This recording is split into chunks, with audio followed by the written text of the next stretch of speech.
papasakoti, kaip prieš 4 metus nusprendėme su savo žmonių kolektyvu kurti šios knygos faksimilę.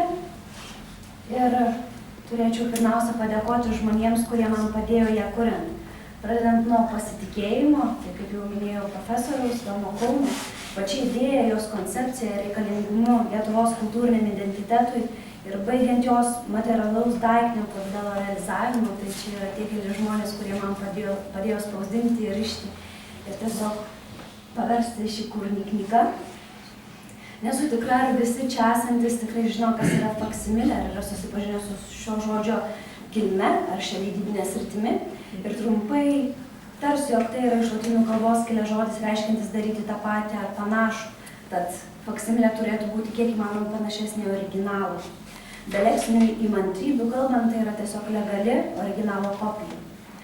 Pati faksimilės gamybos mintis kilo dar studijų metais. Aplankytoje viena didžiausių knygų mugių, tai yra Frankfurto, kurios metu pastebėjau žinomų autorių tikrai itin retas knygas, kurios kainuoja tikrai labai daug ir jų yra tik vienas kitas likęs egzempliorius visame pasaulyje. Tos knygos buvo pardavinėjamos be jokios apsaugos, tai mane iškart suglumino. Taip pat jų turėjo ne vieną, ne dvi, o 10 ir galiausiai dar ganėtinai už labai prieinamą kainą. Tad man ganėtinai naiviai pasidarė labai įdomu, kaip taip galėtų būti. Tad apžiūrėjus įdomiau tas kelias knygas, pakalbinus leidėjus, buvau supažintina, kad tai yra tiesiog faksimilinių leidinių leidyba, kuri egzistuoja ir Lietuvoje, tik turbūt Lietuvoje egzistuoja jo šiek tiek kitokia versija. Tad pradėjau išsamiau šiek tiek domėtis faksimilėmis, kiek turime tokių knygų Lietuvoje. Ir iš menko, tačiau mano galva pakankamo tyrimo supratau, jog faksimilinių leidinių Lietuvoje, tokių, koks yra suprantamas faksimilinis leidinys Vakarų Europoje, neturime.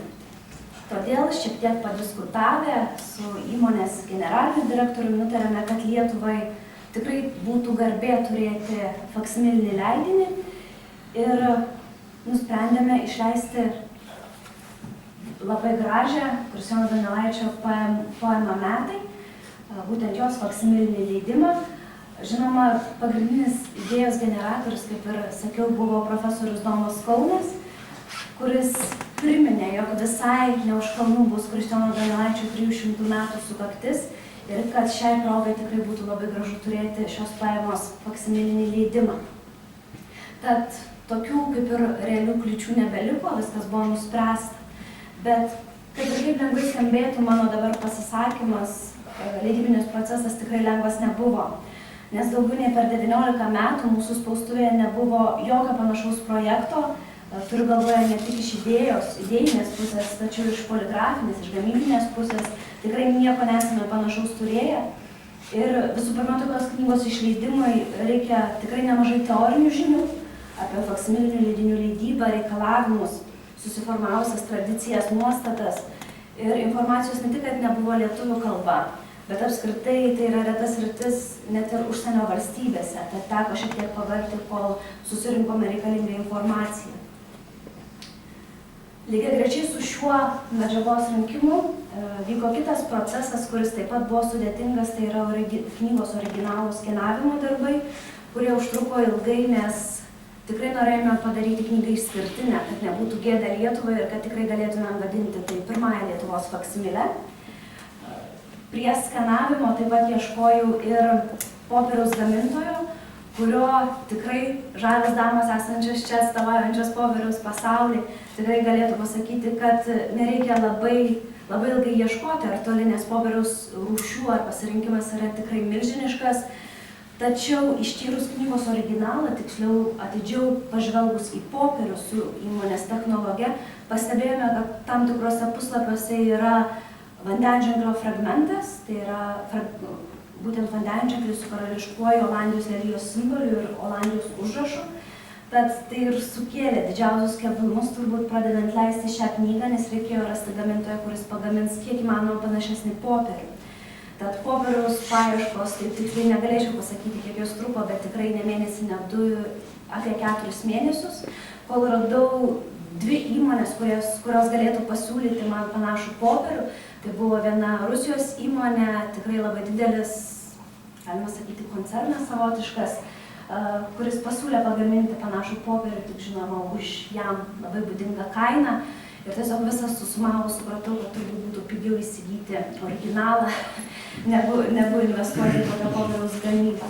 Tad liko vienintelis gamintojas, kuris sutiko pagaminti panašų popierių, tai yra paradoksalu, bet tai yra Olandas, kuris pagamino pusiau rankų darbo popierių su vandenženkliu, kurį atkūrėme, ir būtent buvo pagamintas popierius šiai knygai. Tad popierius atima tikrai nemažai laiko, bet turbūt daugiausia, nes dažnai manęs klausia, kas buvo sudėtingiausia šioje knygoje. Tai daugiausia ir ilgiausiai užtrukome spausdindami ją, su atitinkamomis pertraukomis, atokvėpiais, pamastymais, pataisimais. Užtrukome beveik metus spausdindami šią knygą. Ir žmonės, kurie iš tiesų sukasi leidybos pasaulyje, kurie išmano knygas, tikrai supras, kad metai knygai 100 vienetų tiražu yra labai daug. Ir ypač spaudos darbam, tačiau, kaip jau ir minėjau, nenorėjom užtraukti gėdos, norėjom, kad tai būtų tikrai to žodžio prasme pirmoji faksimilė Lietuvoje.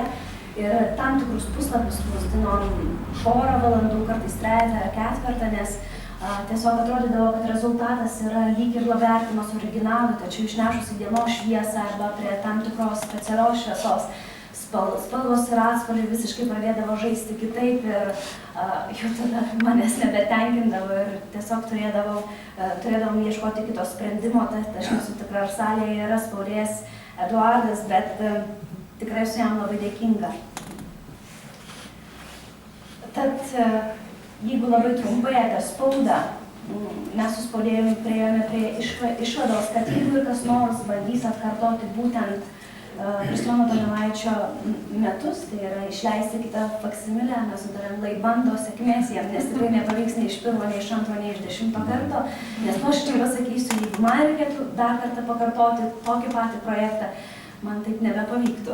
Gerai, šis pavyko. Aš tikiuosi. Kodėl taip yra?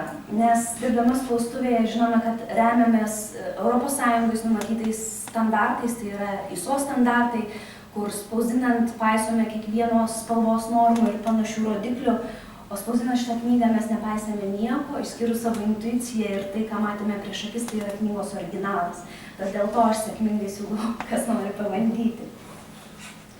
Teko laužyti bendrasias normas prireikia todėl, kad kiekvienas knygos puslapis perteikia vis kitą atspalvį. Tai rausvesnį, tai žalsvesnį. Intensyvumas skiriasi net pačio juodo dažo, kuris buvo maišytas būtent su suodžiais, turiu galvoje tekstinę dalį, kad jeigu ir išeina fonas, jeigu išeina pats puslapio atspalvis, matome, kad tekstinė dalis yra negera, tad iš tiesų spaudos procesas ne veltui buvo toks ilgas. Vien viršelis pareikalavo 4 spaudos bandymų, tai užtrukome praktiškai 1,5 mėnesio. Žinoma, ne kasdien mes spausdinome tą viršelį, tiesiog reikėjo vis koreguoti, kažką pergalvoti, bandyti tiesiog kaip geriau sąveikauti popierių su dažais, kad būtų kiek įmanoma arčiau originalo. Tad nutarėme, kad spauda buvo savotiškas tapimas popieriui, kurį vėl atkartoti, kaip jau minėjau, būtų net ir mums patiems nebelengva, net ir turint patirtį jau šiokią tokią. Toliau sekė knygos įrišimas, tam tikros detalės, tiksliau smulkmenos, kurios ir sukūrė tokį originalą panašią knygą, kaip buvo išlaikytas siūlų storis, dūrio vietos originaliai yra tikslios, taip pat priešlapių įsiuvimas pagal to meto tradicijas, tai yra per marlę, buvo atitinkamas parinktas storis, iškilimai lipdėje folija, viso to laiko paliktos žymės, marginalijos, nublukimai, dėmės. Viskas buvo stengtamas išlaikyti taip, kaip ir originale, nieko nepridėti ir nieko neatimti. Kas šiame leidybiniam procese buvo kitoniško, tai ties šio projektu dirbo ne taip kaip įprasta, komandos profesionalų ir specialistų, dirbo tik keli žmonės ir tai nebuvo mūsų pagrindinė darbinė veikla. Kaip mūsų sako generalinis direktorius, tai buvo mūsų laisvalaikis. Nors galiu patikinti, kad meilės kruopštumo atsidavimo atidavėme daugiau negu bet kuriems kitiems darbams. Akivaizdu, kad Donelaičio metai nėra paprastas kūrinys ir nėra lengvai įkandamas kiekvienam skaitytojui. Tad reikia šiek tiek pasistengti, kad jis atsiskleistų visą savo esybę, lygiai tokiu pačiu požiūriu ir principu vadovaujamės ir gamindami faksimilę. Tai pirmasis grožinis kūrinys lietuvių kalba ir jei ne Donelaitis aš manau, labai tikėtina, kad dar visai kitokia būtų mūsų literatūra, tautiškumas, nes ne vienas kūrėjas ar mąstytojas buvo būtent įkvėptas Kristijono Donelaičio. Todėl ši faksimilė yra unikaliai graži ne tik savo turiniu, bet pagaliau kaip ir pridera faksimilį materialių savo būdų, darniais išorės ir vidaus elementais. Per 4 metus buvo nemažai skeptikų ar žmonių, kurie abejojo mano kompetenciją ir nesuprato tokios knygos reikalingumo. Tačiau visais savo kvestionavimais didieji kritikai manęs neatbaidė, o rezultatas pasiteisino. Ir sakykime, tai įrodo, nenoriu girtis, bet labai smagu, kad visai neseniai mūsų prezidentė Dalia Grybauskaitė išvežė pirmąjį Lietuvos faksimilę dovanų Latvijos prezidentui.